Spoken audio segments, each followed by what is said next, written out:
There are abilities that people often think they can change, that they are born that way or that they had inherited that style of living. But science is here to prove us wrong and to test your convictions about your possibility to change. One of those abilities is compassion. Can you be more compassionate? Let's see if the impossible is nothing. In a world where even running shoes are made mainly for men, we have to change the perspective and make the world more for everybody. I'm sharing this vision with Adidas and Ultra Boost 22, a shoe made for female form, so we can make our impossible possible. We can own our energy by changing the view, not only in performance, but in the way we perceive ourselves and the way we are thinking and behaving, as well as the way we perceive others and the differences we have.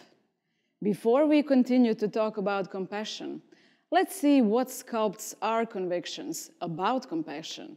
Why do we sometimes think that it is a sign of weakness, something undesirable? For example, leadership is a term coined for businessmen, and as such, compassion is perceived as an undesirable trait, a sign of weakness. Following those old rules can put us in a position where we don't want to improve this very important characteristic. Now, leadership has to be a term coined for everybody, not just so we can be more successful in leading others, but to be more successful in leading ourselves. Compassion is the main term connected with the feminine perspective in leadership, and thus so, even perceived as a sign of weakness, compassion is a trait that should not be perceived that way. Because to be compassionate, you have to work against the evolution and our normal functioning of the brain. This is because our brain wants us to be safe, and being compassionate sometimes means to accept our flaws, trust others, and to be vulnerable, to be exposed. So a lot of strength is needed to be or become more compassionate. So how can we be more compassionate towards ourselves? Our brain is set up to work as a conscious mechanism, made to keep us safe, and this is the main reason why we tend to have a lot of negative thoughts. More than half of our daily thoughts are negative, or at least unpleasant, out of tens of thousands of thoughts in general. Why is that? Negative thoughts make us more conscious and thus safer. We will not go bravely and discover something unknown. We will not put ourselves at risk. The brain is going to fight those tendencies with negative thoughts and self-talk that will have the purpose to keep us in our comfort zone. To be mindful is to have the opportunity to know yourself better and to have the opportunity to accept those negative thoughts, observe them, and let them go when needed. Fighting them or making them disappear can only make them stronger. You can become more self-compassionate by using mindful practices.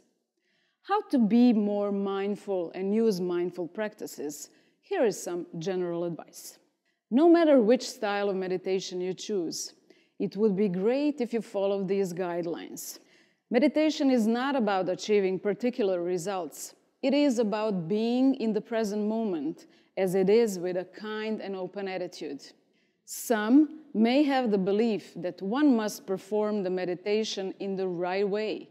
Expectancies like becoming relaxed or clearing the mind can cause a form of rigid concentration that is in sharp contrast to the open and kind awareness that meditation aims to cultivate. If this is the case, try to lighten up by being playful in meditation. If you let go and become more present at the moment, you will detach yourself from have-tos and musts, and the byproduct will be that you will be calmer and you have lesser thoughts.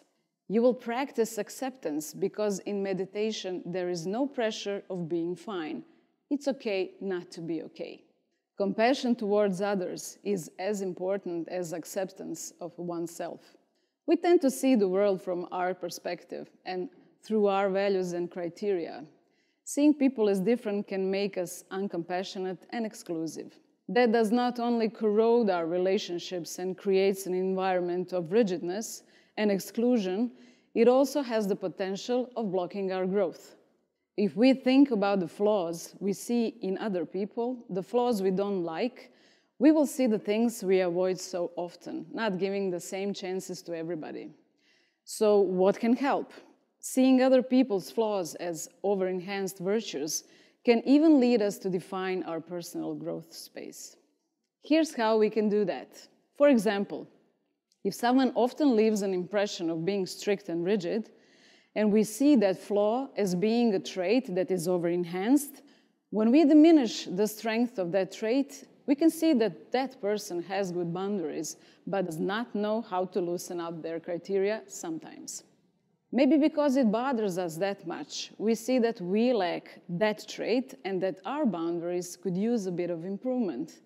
We also have some traits that we like to consider being our virtues, but as well as any other person, we can sometimes over-enhance it and turn it into a flaw.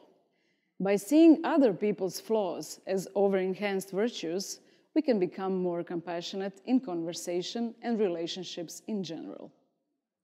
Compassion is your first possible direction. Why not take it today?